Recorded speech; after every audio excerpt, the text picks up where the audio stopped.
Today, the Subcommittee on Water, Wildlife, and Fisheries will examine 4 bills that will foster good stewardship of taxpayer dollars, achieve better and more effective conservation outcomes, and provide necessary relief from predatory double-crested cormorants for aquacultural producers. Our first bill, sponsored by Congressman Arrington of Texas, would prevent the U.S. Fish and Wildlife Service from implementing the Biden administration's land management plan for the Muleshoe National Wildlife Refuge in West Texas and eastern New Mexico. Under the auspices of the Biden administration's misguided 30 by 30 land grab initiative, the plan authorizes the service to acquire up to 700,000 acres. This is more than a 100-fold increase in the size of the refuge that is currently 6,440 acres. If fully implemented, this one refuge would be larger than the entire landmass of the state of Rhode Island. Importantly, the refuge system in this country currently has over $2.6 billion in maintenance backlog needs. Yet, as is typical for Washington, D.C., rather than dedicating resources to address such maintenance needs, we had an administration that sought to make it exponentially worse by grabbing even more land under the federal umbrella. Common sense says that until this backlog is resolved, the service should not increase its footprint by increasing the amount of land that it manages. The second bill under consideration is the Cormorant Relief Act offered by Congressman Ezell of Mississippi, which would require the service to reinstate the aquaculture depredation order for double-crested cormorants. This order was in place from 1998 until 2016, when it was vacated by a judge in response to yet another lawsuit. Double-crested cormorants are a water bird that are most common in the Great Lakes states and the Southeast. They are opportunistic and intelligent predators, and to the surprise of absolutely no one, they often feed at aquaculture facilities where fish are easy to catch. A free lunch, so to speak. Through a variety of studies, it has been determined that predation from double-crested cormorants costs the aquaculture industry nearly $65 million annually in economic losses. The bill would streamline the permitting process to take double-crested cormorants while putting in place certain safeguards and accountability measures to ensure the species population health. The third bill we are considering is the Wetland Conservation and Access Improvement Act of 2025, offered by Congressman Hurd of the state of Colorado. The bill would extend the requirement in the Pittman-Robertson Wildlife Restoration Act, transferring the interest payments from unallocated Pittman-Robertson funds to the North American Wetlands Conservation Act, or NAWCA. NAWCA is one of the most successful conservation programs administered by the federal government. Nearly 34 million acres of wetland habitat across North America for migratory waterfowl have benefited from NAWCA projects. It is important to note that transferring the accrued interest does not take any money away from the Treasury. Under Pittman-Robertson, these monies would have instead been allocated to states. The state fish and wildlife agencies, through the Association of Fish and Wildlife Agencies, however, are on record supporting this approach, further confirming its viability and effectiveness. Our fourth bill is the Great Lakes Fishery Research Reauthorization Act, sponsored by Congressman Quigley from Illinois. This bill would reauthorize the Great Lakes Fishery Research Program, which is administered by the U.S. Geological Survey, or USGS. This program works in concert with the Great Lakes Fishery Commission to conduct research to support the binational fisheries within the Great Lakes Basin. I will note that once again, the minority has chosen to ignore their own members' legislation, choosing instead to identify a witness to oppose a Republican bill rather than a witness to testify as to the value of the Democrat bill before us. This trend is not surprising. Less than half of the legislative hearings last Congress had a witness expressing support for a minority-sponsored bill. With that, I want to take the time to thank the witnesses for being here today, and I look forward to a robust conversation.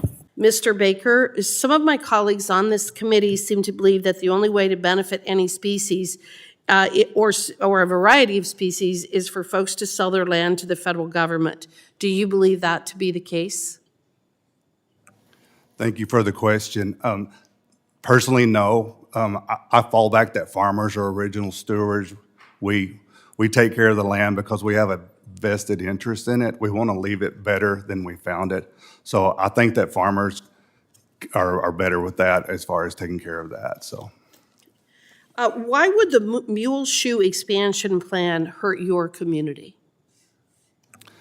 For some of the things I mentioned earlier, number one, our school district falls really large into that expansion area. So there's going to be a reduction in kids there. There's also the tax roll will be affected tremendously if all these acres are taken out of production.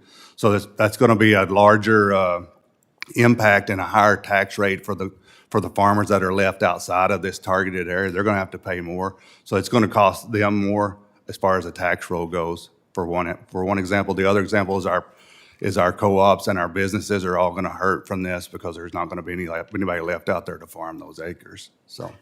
Well, and again, being from a state that has such an enormous federal footprint, I can tell you that those concerns are valid, they're real. It has a huge impact. We often talk about PILT, or payment in lieu of taxes. I refer to that as poverty in lieu of taxes, or pennies in lieu of taxes. It just simply does not make up for the economic addition that is associated with private industry, private production, private development.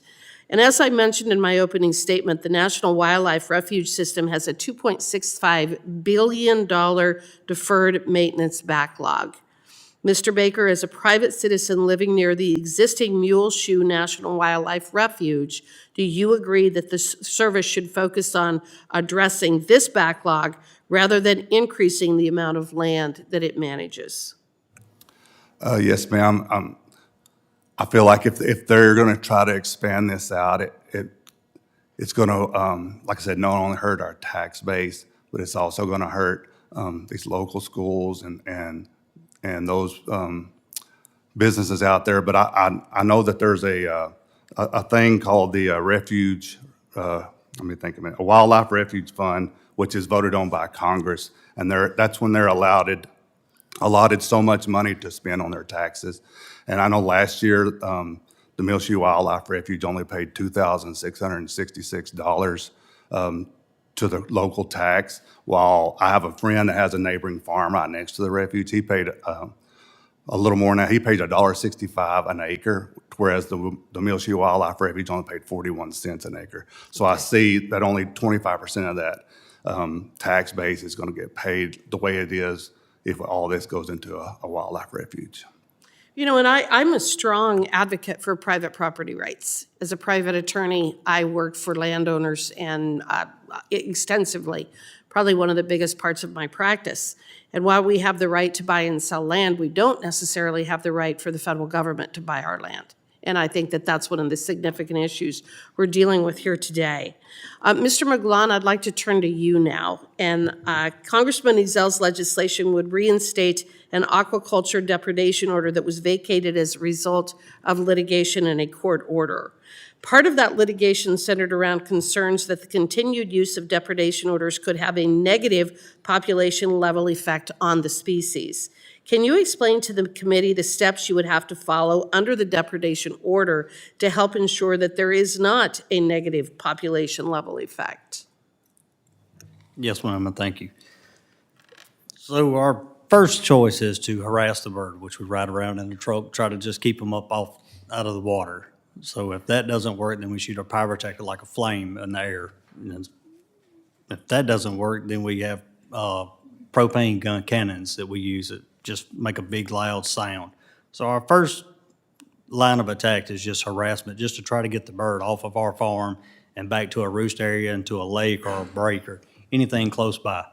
But, you know, when we get to the last resort, lethal is the only way we can actually get them off the farm at times.